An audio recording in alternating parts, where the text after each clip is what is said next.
morning. It's Tuesday, July 4th, and it's the start of the summer vacation, which is the way we looked at it when we were kids. And when we were kids, we didn't have fireworks. We had firecrackers. We had firecrackers that you could hold in your hand. They were skinny little things with a fuse, and you'd light them and you'd throw them as fast as you could. And occasionally they went off in your hand and you got a nice burn or something. And then there were cherry bombs. Those were the dangerous ones. They were bigger and more powerful, and you didn't mess around with a cherry bomb. And then what we did with cherry bombs is we threw them in the garbage cans and watched them bang around and all those kinds of things. And what else did we do on the 4th of July?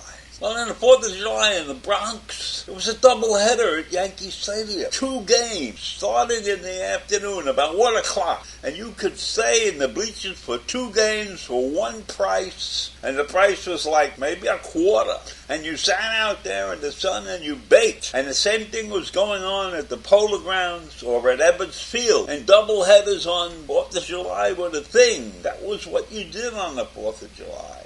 We didn't have a lot of things to do.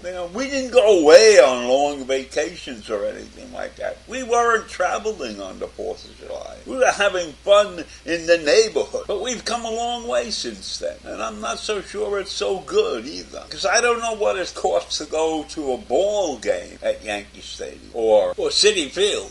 We don't have 3 teams in New York playing baseball. Not like when we were kids, when we had Giant fans and Dodger fans and Yankee fans all living in the same neighborhood. And most people didn't have season tickets. They picked out a game that they wanted to go to depending upon who the opposing team was, and you went to the game. And you spent a couple bucks, and maybe if you spent $10 going into the game and eating there and everything else, you were spending a fortune. Nowadays they have a 16-game plan, a 20-game plan, a 41-game plan.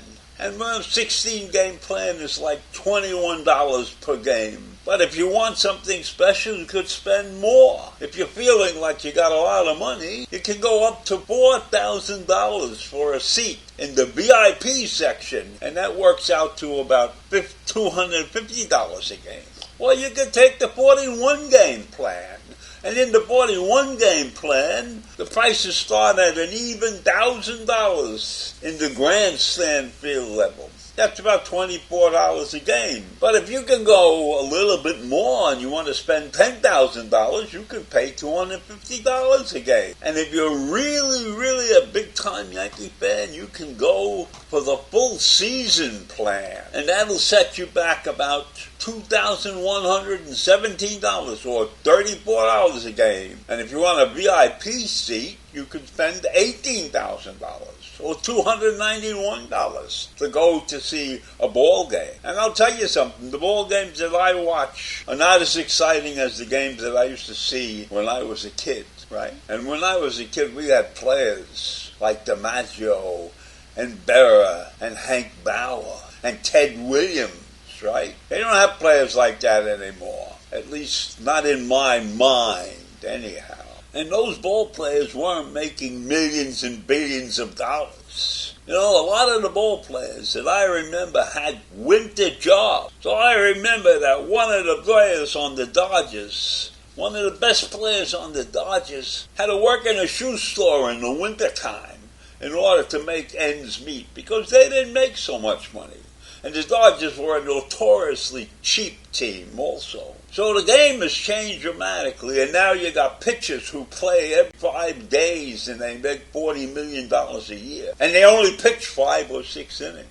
I remember when a pitcher went 8 innings or 7 innings, and then the relievers pitched 2 or 3 innings. So the game has drastically changed, and the prices are outrageous that the ball players are making. The salaries are out of sight. So I don't know where they're getting all their money, because I'll bet you that the ticket prices, as high as they are not paying the fees. It's the television fees and things like that that are paying for these ball players. And I question whether any pitcher is worth $42 million a year to go to the mound maybe 30 times, making over $1 million a game. It's a disgrace. It's a waste of money, especially when they only pitch 5 innings. So the whole game has changed, and the whole view of sports has radically changed from when I was a kid. And we used to enjoy watching it. And it wasn't crazy like it is today. And remember one other thing. In those days, there was a World Series. 2 teams. The best team in the National League and the best team in the American League. And they played in the World Series, and that was it. There wasn't playoffs. There wasn't this one-day playoff to get yourself knocked out. There weren't 16 teams in the playoffs.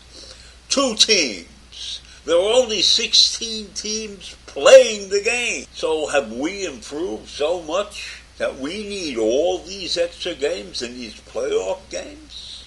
Does it make it more exciting? I guess it does, because, the fans who have a team that finished second or third are still out there at the end of the season with something to root for. In the old days, 1 team from each league, and that was it. And there were only 16 teams.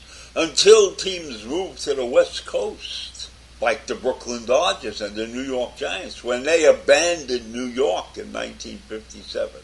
So baseball has changed, and the rest of the world has changed since we were kids, playing potsy and stickball and punchball. Those were the good old days. So we've come a long way, baby, and I don't know if it's all good. But in any event, that's baseball. That's what baseball used to be. That was the big sport. Football didn't become the big sport till much later on. And basketball, I don't know. You got to be tough to watch a basketball. And our basketball team, the Knicks, has been pathetic for most of their career. So it's hard to watch the Knicks. And then you got the Rangers, who are equally pathetic when it comes to winning the Stanley Cup. And the Islanders were marvelous for a short period of time. And they have disappeared too. So being a sports fan in New York is not all that easy. The only winning team that we have in New York consistently is the Yankees, and they're having a tough time this season. And I don't know what the kids today are looking forward to on the 4th of July. What are they going to do with their mobile phones and their other devices that stop them from talking to one another or playing a game in the street? What is our generation doing except looking at a screen all day long? Is that good? Can we say that that is good, that we have a mobile phone society, a world? I think not. I think everybody needs to be out there doing something physical, playing a game of some kind. Anyhow, those are my memories on the 4th of July. Have a great day. Bye.